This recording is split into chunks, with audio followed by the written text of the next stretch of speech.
I want to open this with a popular saying that actually happened over 100 years ago. And I don't know if you've ever heard this or you've heard a facsimile of it, but over 100 years ago, there was this guy named John Wanamaker.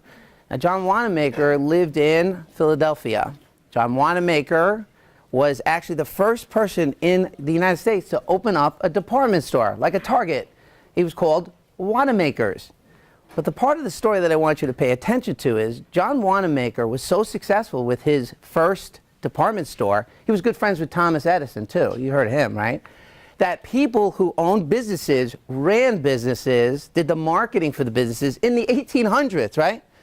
Came to him for help for their marketing. And their question, which you should ask yourself all the time, is what's going on with my marketing dollar? Am I getting the full value? Am I getting the right return? So anytime anybody asked him, what's the best way to spend my money? And what's the most efficient way to spend my money? And what's the best marketing for my money? He answered them with this, very tongue-in-cheek. He said, I'm very successful, and I know that half the money I spend on advertising is wasted. The trouble is I don't know which half. Do you understand that when he said it? See, that was in the 1800s. That was over 100 years before television was invented. That was over 150 years before Google was invented. So what I want to tell you, there is no such thing as wasted advertising money. The only thing that I would tell you is you need to get your money to work harder for you. And the way I'm going to describe it is by taking you through a little bit of a trip here down advertising lane and talking about one thing that's important in 2016, and that's called integrated marketing. Now, integrated marketing, you could probably challenge me on what the definition is, but what integrated marketing is, it's not the one thing you do, it's not the website you have, it's not the Twitter account you have that's going to be successful, it's everything. You can't leave anything off. And my name is Darren Shapiro. My title is Director of New Business Development for a company called Sinclair Broadcast Group.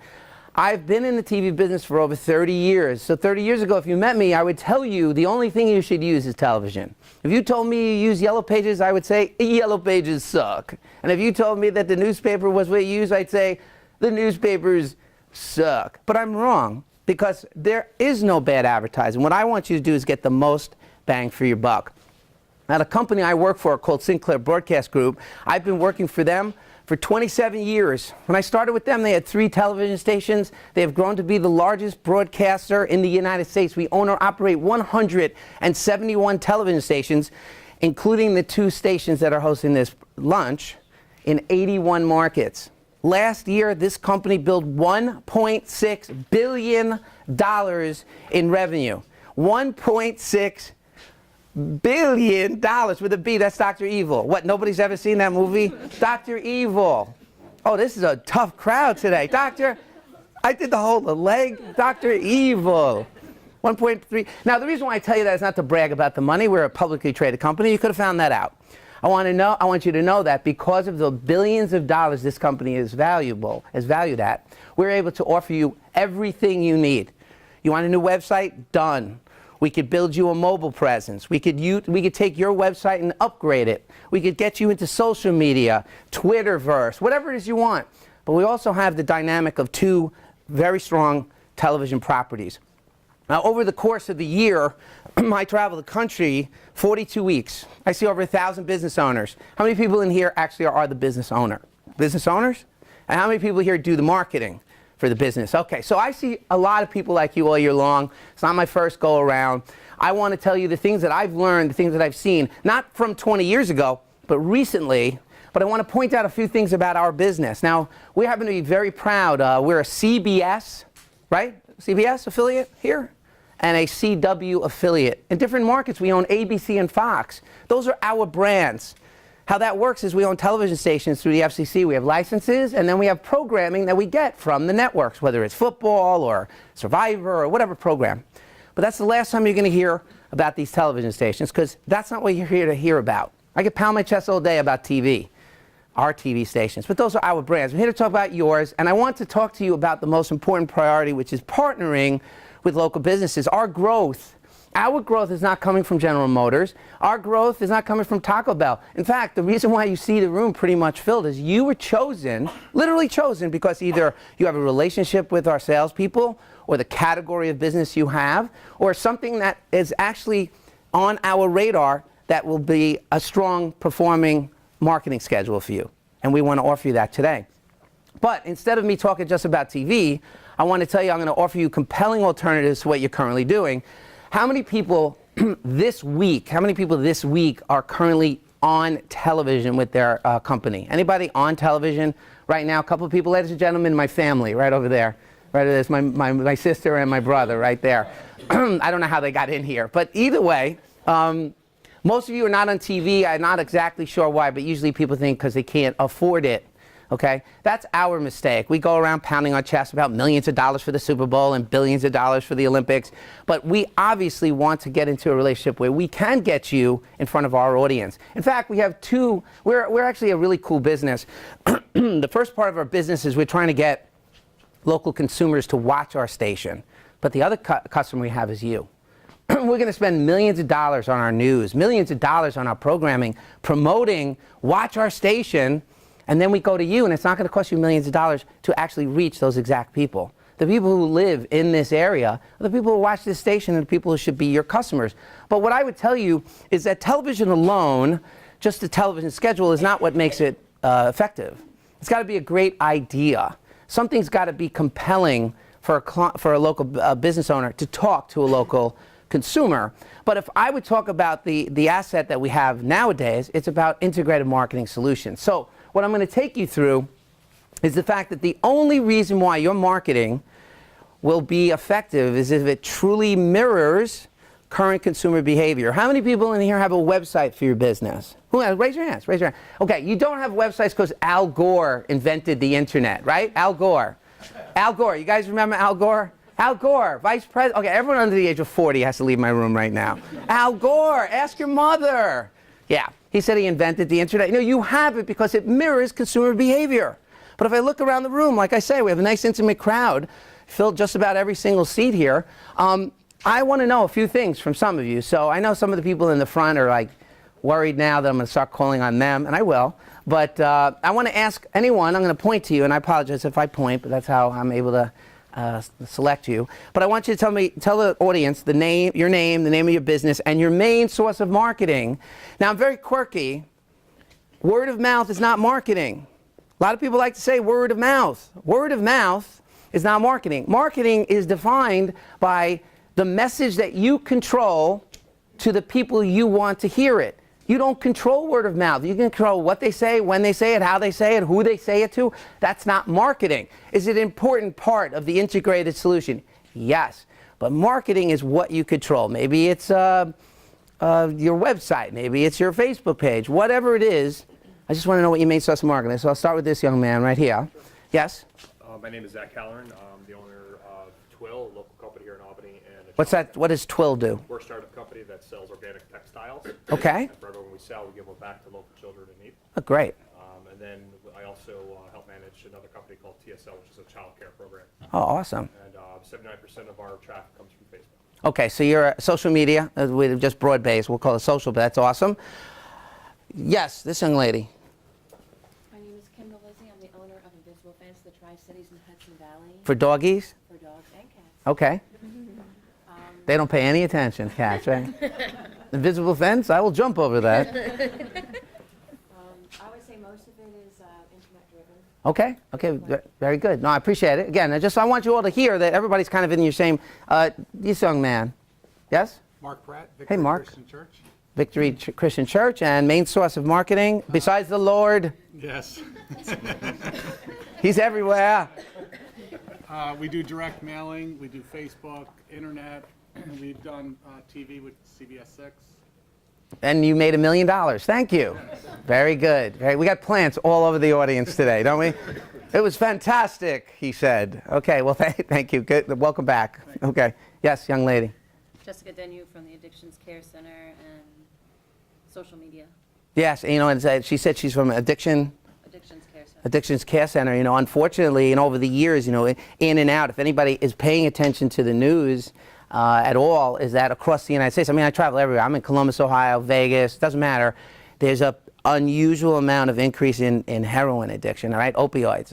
It's crazy. It's an epidemic. So again, I hear a lot of community, giving back to the community service type thing is very important. And I don't want you to ever think that television is just about saying, come on down, come on down, we got cars to sell. No, television is just a broad-based marketing. And again, whatever your message is, you want to get out there.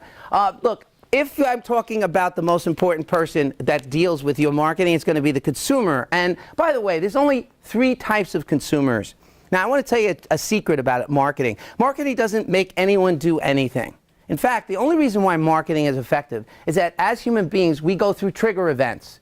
Right? I'm driving my car, a pebble hits my windshield, and I start singing, a safe light repair, safe light replace. You've heard of that, right? But the problem isn't for safe light repair, right? I don't think about them until I get the ding, right? The ding, and it starts going. I wait until it goes the whole way, because what am I going to do? And it's always like, what the heck, right? Can anyone in this room name 2 more people that do what they do? That's a problem for those businesses. That's a problem. So what I'm going to identify is that the trigger event isn't what causes. You can't cause a trigger event by marketing. But marketing only happens to 3 types of consumers. There's a consumer with an immediate need. I have a hole in my roof. I need a roofer. A long-term need. I live in Albany, and I've gone in 10 years. I haven't had anybody look at my roof. I probably need a roofer. And the last one is a consumer with a perceived need. Who in here has a business that wants to reach a consumer with an immediate need? An immediate need. What kind of? Yeah. Well, yeah. Okay. Yes. I'll start with you. What's your immediate need? What's your business? People that need insurance. Oh, you're an insurance guy? Yes. Okay, good enough. Yes, true. Some people are not smart enough to know that they need insurance, but yes, that's an immediate, that's a long term, right? And certain things that you upsell them are perceived needs, right? Things are changing, my kids are getting older, or my kids are moving out, my insurance needs change. Insurance needs change. Home care? Home care for elder care? For all different types All different care. So yeah, again, that is, and again, that's might be a long-term need eventually that you think about, right? Now, what about perceived need? Who in here has a business that's a perceived need business? Yes, what's your perceived need business? Car wash? Yeah, car wash. Well, unless, yes and no, unless I think the perceived need is when someone writes, clean me. You ever see that? Clean me. How do you like my impressions, by the way? Clean me. Clean me. Yeah, ladies and gentlemen, my sister again. What did I say show is this? What is she's jumping in here? Thank you, appreciate it. I'm going to tell Mom. Remove that lady right now. All right, perceived need. And again, there's a lot of women in this room, so I love when I see women that are running businesses. Perceived needs, women get attacked by perceived need ads. I mean, you get attacked by, you got to redo your makeup, redo your hair, get a new bag. I mean, I walk into the room and my wife's watching one of her shows or something. I don't know what's going on. There's like makeup that clumps, there's makeup that doesn't clump. You need high heels, low heels, varicose vein heel. I don't know what's going on with women, but that's like all perceived need. But see, the perceived need part of your business is where your message comes clear. So I'll give you a great example. I live in Maryland. I don't live in Albany. I'm originally from New York. I'm from Queens, New York. Anybody Queens in the house? What? Yeah. Went to Rochester, University of Rochester for college. So I'm upstate. What up? So turns out my wife, when I come home, I travel a lot. I come home. And about 5 years ago, I come home and my wife's like, she wants to talk to me about something. And she's like, I got to talk to you. I'm like, what? She's like, I think it's time to redo the kitchen. Let's redo the kitchen, right? Redo the kitchen. Now, I'm trying to figure out what that is. That immediate need, long-term need, perceived need. See, in my mind, that's a perceived need. See, unless the cabinets just fell off the wall. You see cabinets fall off the wall, you got to redo the kitchen. That's how I think, right? Oh, the oven blew up. We got to redo the kitchen. No, my wife wants to redo the kitchen. Why? Well, come on, ladies. Well, it's outdated, and we've lived here for 10 years. Oh, I can't stand looking at it, whatever.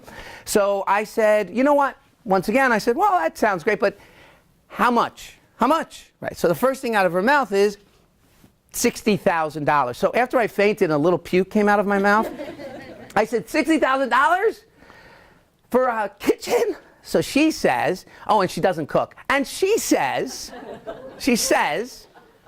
because I want the best.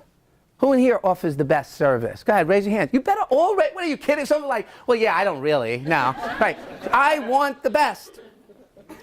I want, and she starts rattling off all kinds of brands. I'm not really clear on these. I don't know what the difference is. I just need the refrigerator's cold, the washing machine works, whatever, the dishwasher. So she says $60,000. She said she wants to redo the kitchen. So here's what happens. That's a trigger event for me. That's a trigger event. Bam. Whoop. Whoa. Wife wants to redo the kitchen. Love my wife. Want to make her happy. So for the next 2 or 3 weeks, it didn't matter whether I opened a magazine, it didn't matter whether I turned on the TV, it didn't matter if I saw a billboard. What kind of advertising I start noticing?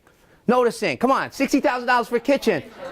No, divorce lawyers. Is anybody paying attention? $60,000, I could get out quicker. And no, I'm kidding about that. But let's be honest, that's the point about why I think you should be on TV. You're not trying to create the need for kitchens. And by the way, those kitchen ads, the kitchen remodeling ads didn't start running because the Shapiros decided to redo the kitchen. Now, it would be marvelous if the second my wife wants to redo the kitchen, ads could be in my face. And maybe eventually that'll come. But anybody promising that is lying. What we're doing is we're playing on the odds. There is a chance, a sad chance maybe this in your life somebody is being affected and impacted by drug addiction. There's there's an opportunity for long-term care. Stuff happens. But ads on TV do not create that need. So what I want you to do is I want you to keep thinking, if you're going to actually reach any one of these consumers, not only do you have to be marketed to them constantly, think Geico. It's always on, right? It's always on. You think people are calling Geico when they hear it? If I called Geico, every time I saw a Geico commercial, I'd have called Geico, they'd be saying that I'm a stalker. That's how often I would be calling them. Oh, and by the way, because we have an insurance broker here, right? Do we have any other insurance brokers here?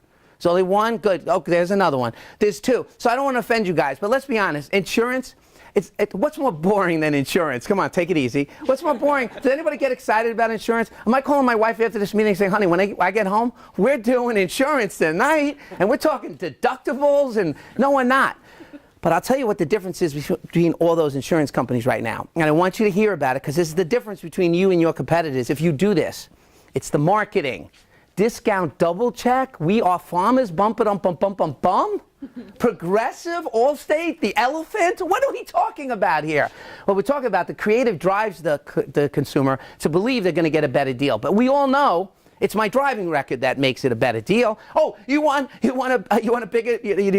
save 15%? Kick your wife off your policy. There you go. You want to get even more? Take a $10,000 deductible. That's how you save money on insurance. Do you get it? So that's constant, but the message is consistent. And once again, I'll bring up Geico, because Geico's a really good company. They've set up an interchange. If you know about Geico and you want to go online to geico.com, it's so easy a caveman could do it. Oh, by the way, you've heard of Geico, and we do car insurance, but guess what else we do? We do RV insurance and motorcycles. Do you understand? That's their consistent message. They want to take all your money, right? So let's be honest. If you're going to actually do something with your marketing, and I'm going to talk about the digital side of this business as well, you want to do something creatively. So about, I guess, 6 months ago or so, there's this actor, right? His name's Matthew McConaughey. So there's this commercial comes on. Here's Matthew McConaughey, and he's like staring out the window, and he's like, sometimes when it rains, and I go to a party, and I'm putting in my contacts, what is he talking about? And he starts like driving this car. Well, see, it was a Lincoln car, Lincoln. And you know what they found, Lincoln? That after they ran that for 6 weeks, Lincoln's been around for a long time, and their sales have been going down, right? After they ran that for 6 weeks, their sales went up 28%. Now, did people start buying cars because they saw that ad, or people who were going to buy a car decided to check that one out? You know the answer to that. So I want you to continue to look at your marketing, and I don't care what industry you're in. I care, but I'm saying it wouldn't matter what industry you're in. We want to get you visible. We want to get you in front of more people in a short amount of time. We want to get you in front of the most amount of people in the shortest amount of time for the least amount of money. And the way you do that is on television. Now, if you take a look at whether or not your business should be successful, if there's a ton of people standing in line trying to make a phone call to you, will you take that call? The answer is yes, okay? Do you have a website that they can actually access? The answer should be yes, because if there is a consumer who needs you, they should be able to find you. Are you set up in search engines? Do you show up in all the directories? By the way, we can help you with that online. We could do a Google Analytics. We have a thing called Buzzboard that we're going to pull for every single one of you that will show you exactly how you're showing up in the search engines and exactly how we can upgrade you and make it better and have more people spend more time with your website. This is the focus that we want. But if I ask you, are the consumers there when you advertise? Unless you're on TV right now, you're not advertising. See, a website's not advertising. Remember, word of mouth's not advertising. Website's a destination. It's very important, but it's not advertising. Having a Facebook page, not advertising. In fact, the people that should interact with you through social media are your current customers. You're not Nike. You're not Coca-Cola. You are a local business. I'm not bookmarking your website. It's just not happening. The bottom line is, though, we want to take advantage of the fact that it's always about how your marketing touches that consumer during what's called the purchasing cycle. And consumers literally have a purchasing cycle. In fact, it starts with a trigger event. My 16-year-old son wants a car. Boom, I have to think about buying a car. But the next thing that happens is the thing where you're missing if you're not utilizing television. Over the last 48 hours, you've never met me before in your life, and you've gone about your life in Albany or Schenectady or wherever you are up here.